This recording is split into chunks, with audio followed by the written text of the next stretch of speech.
സാധനാ ജീവിതവും നമ്മുടെ ഭൗതിക ജീവിതവും എങ്ങനെ മുന്നോട്ട് കൊണ്ടുപോകാം, അല്ലെങ്കിൽ ഏത് ആറ്റിറ്റ്യൂഡിലായിരിക്കണം അത് കാണേണ്ടതെന്ന്.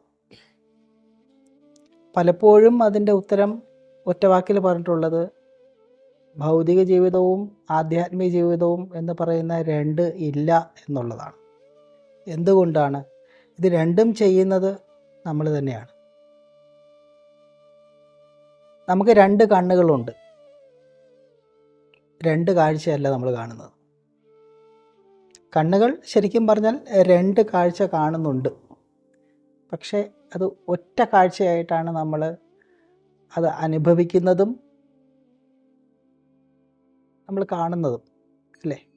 ഒരു കണ്ണടച്ചു വെച്ചിട്ട് നമ്മൾ കാണുന്നു, മറ്റേ കണ്ണടച്ചു വെച്ചിട്ടും കാണുന്നു. അപ്പം ആ രണ്ടും രണ്ട് ഇമേജ് തന്നെയാണ് കാണുന്നത്. പക്ഷെ രണ്ട് ഇമേജ് കാണുന്നുണ്ടെങ്കിലും അത് ഒറ്റ ഇമേജായിട്ട് നമുക്ക് അനുഭവപ്പെടുന്നു. അതുകൊണ്ടാണ് നമുക്ക് എല്ലാ കർമ്മങ്ങളും ചെയ്യാൻ പറ്റുന്നത്.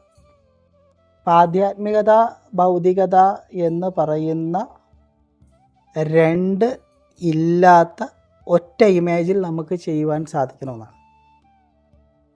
അതിനെന്താ ചെയ്യേണ്ടത്? അടിസ്ഥാനപരമായിട്ട് ഞാൻ ആര് എന്ന് അറിയുമ്പോൾ ആ വ്യക്തി അല്ലേ ബാക്കിയെല്ലാം ചെയ്യുന്നത്. അത് ഭൗതികത ആയിക്കോട്ടെ ആത്മീയത ആയിക്കോട്ടെ, ചെയ്യുന്ന വ്യക്തി ആരെന്ന് തിരിച്ചറിഞ്ഞു കഴിഞ്ഞാൽ ഈ ക്ലാസിഫിക്കേഷൻസിൽ തമ്മിൽ വ്യത്യാസമില്ല, നമുക്ക് മനസ്സിലാവും. ഈ ചോദ്യത്തിൻ്റെ ധ്വനി എന്തെന്ന് വെച്ചാൽ, ആധ്യാത്മികതയിലോട്ട് വരുമ്പോൾ നമ്മൾ വല്ലാതെ സത്യസന്ധനാവും. ഭൗതികതയിൽ അത്ര സത്യസന്ധത വേണ്ട എന്നുള്ളൊരു ചിന്തയിൽ നിന്നാണ് ഇതെങ്ങനെ ഹാൻഡിൽ ചെയ്യും എന്നുള്ളൊരു ചിന്ത നമ്മളുണ്ടാവുന്നത്. ഈ രണ്ടിടത്തും നമ്മൾ ചെയ്യേണ്ടത് എന്താണ് എന്നുള്ളൊരു ബോധ്യമുണ്ടായിരുന്നാൽ, അത് സമമാക്കിയാൽ തീർച്ചയായിട്ടും ഇത്തരം ചോദ്യത്തിന് പ്രസക്തിയില്ലാതെ വരും.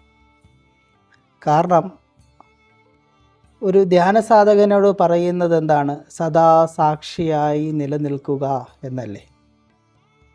സാക്ഷിയായി നിലനിന്നുകൊണ്ട് അവൻ ഏത് കർമ്മം ചെയ്താലും സാക്ഷിയായി നിലനിൽക്കുന്ന ഒരു അഭ്യാസം അവൻ നിലനിർത്തുന്നു എങ്കിൽ എന്ത് ക്ലാസിഫിക്കേഷനാണ് അവിടെ ഉണ്ടാവുക?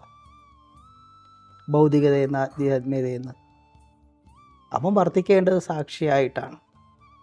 സാക്ഷിയായി വർത്തിക്കുന്നുണ്ടെങ്കിൽ അവിടെ ഭൗതികത ആധ്യാത്മികത എന്നുള്ള ക്ലാസിഫിക്കേഷൻ അല്ല ഉണ്ടാവുന്നത്, സദാ ധ്യാനത്തിലായിരിക്കും.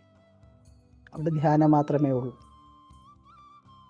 അവനെ സംബന്ധിച്ചിടത്തോളം ഏത് കർമ്മവും ചെയ്യാം, അത് ധ്യാനം തന്നെയാണ്. സംഗീതം ആസ്വദിക്കാം, നൃത്തം വയ്ക്കാം, സദാ ധ്യാനത്തിലായിരിക്കും. അപ്പോൾ അവിടെ ക്ലാസിഫിക്കേഷൻസിന് ഒരു പ്രസക്തിയുമില്ല.